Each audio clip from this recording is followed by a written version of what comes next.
Have you ever felt? It's the Rob's Rant Show. With your host, Rob Bell. Are you listening? Damn.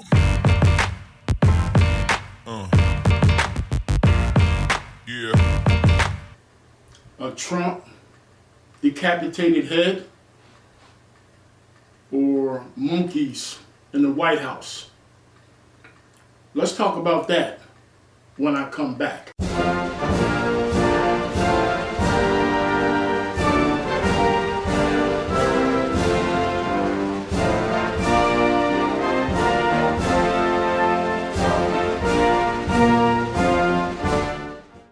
This is Rob Bell, and this is Rob's Rant.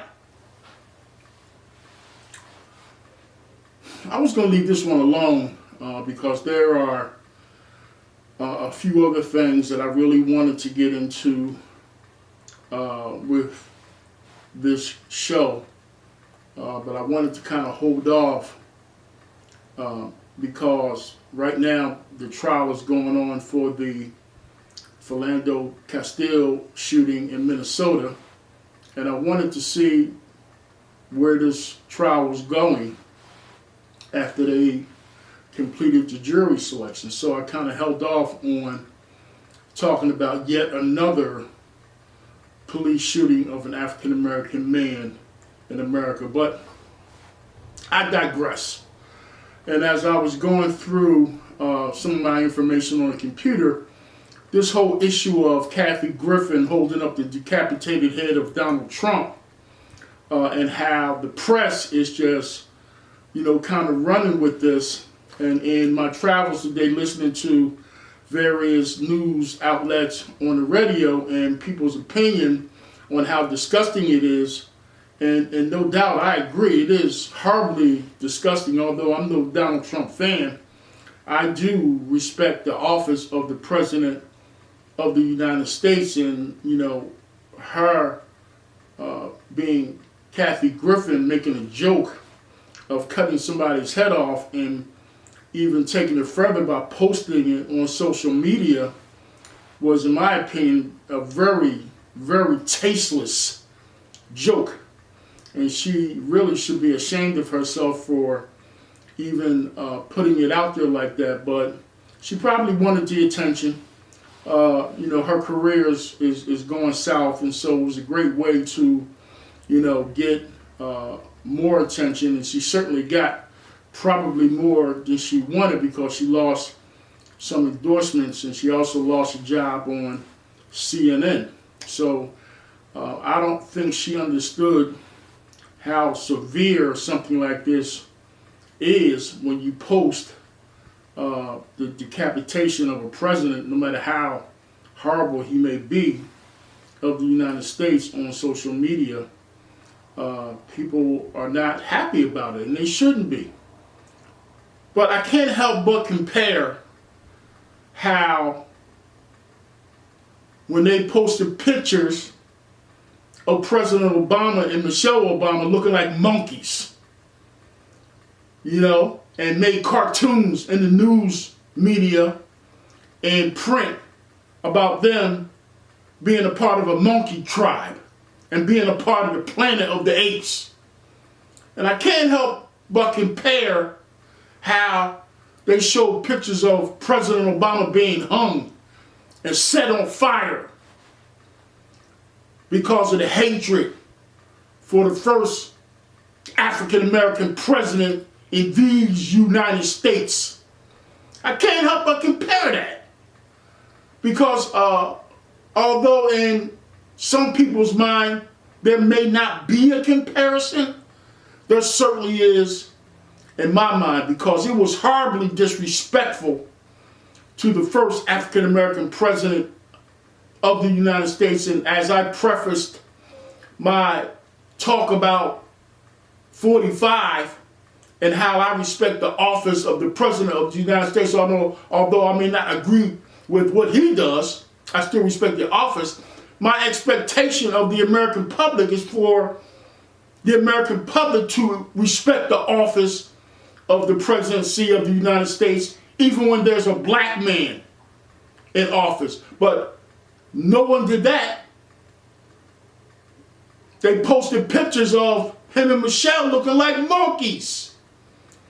And if I recall, there wasn't the same type of outrage when that happened in mainstream media.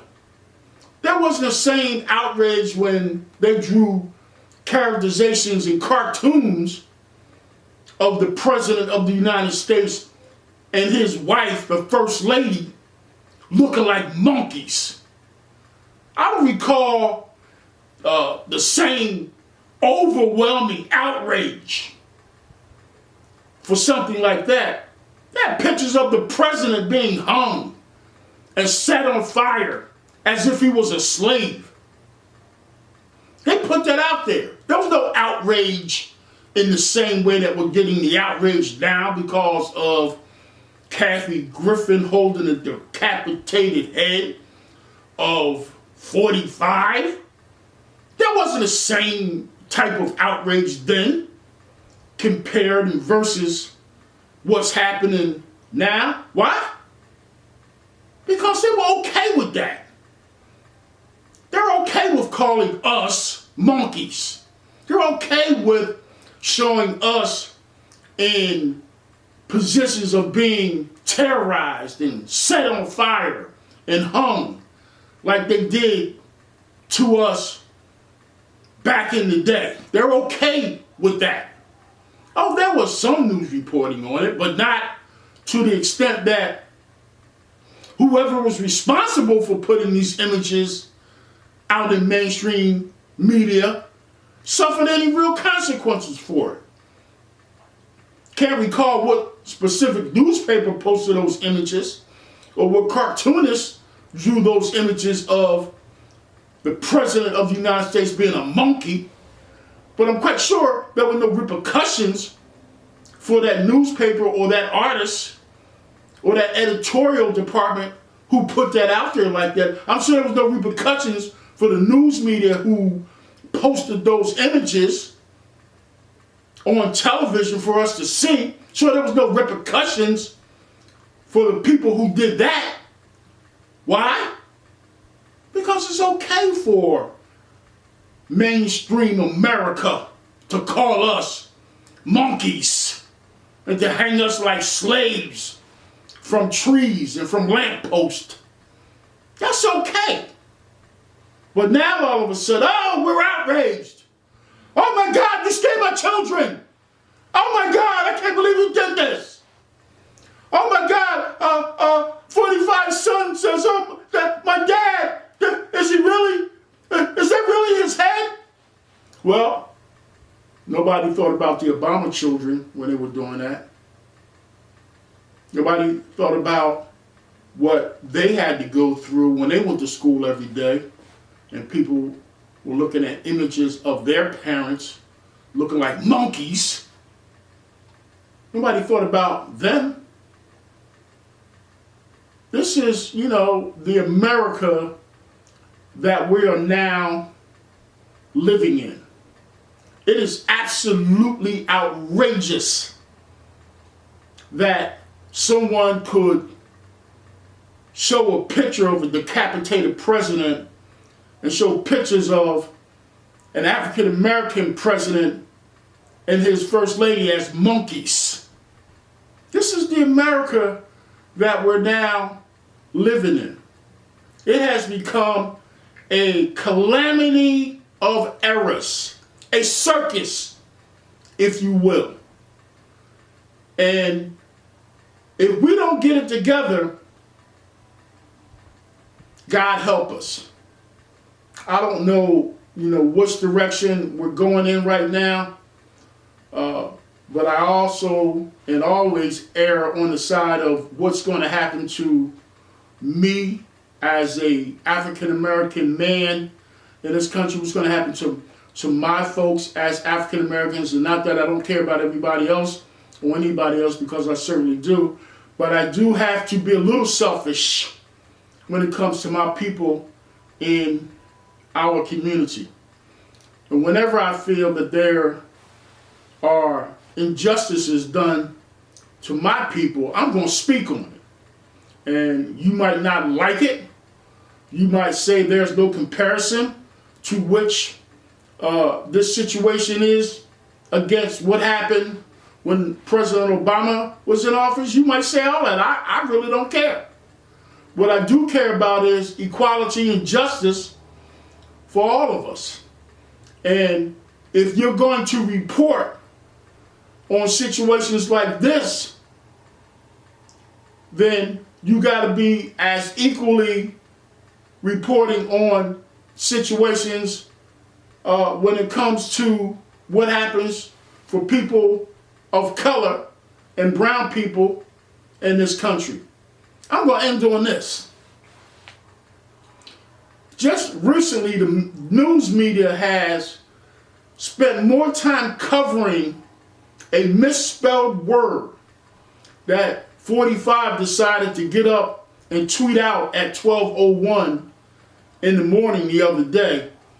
And the media has attached itself to that misspelling of that word, yet there were 52 shootings in the third largest city in the United States, i.e. Chicago, and there was very little news coverage on that.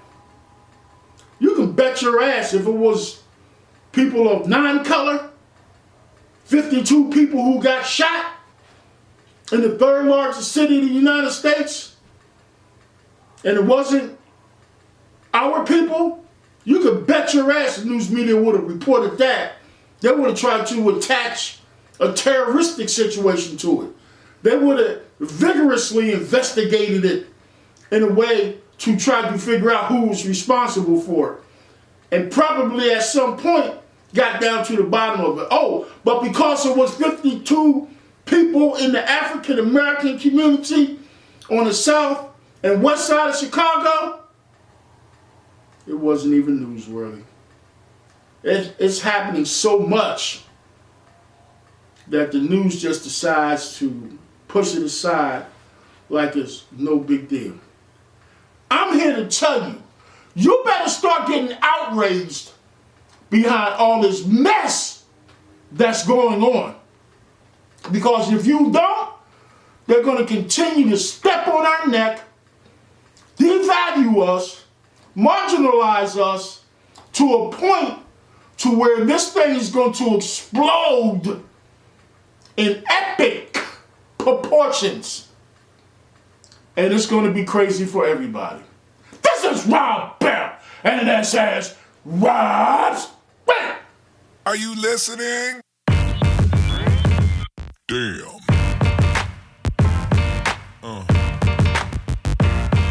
Yeah. Yeah. Now just rock on, and just rock on. Now put your hands to the sky for the 215 if you feeling alive.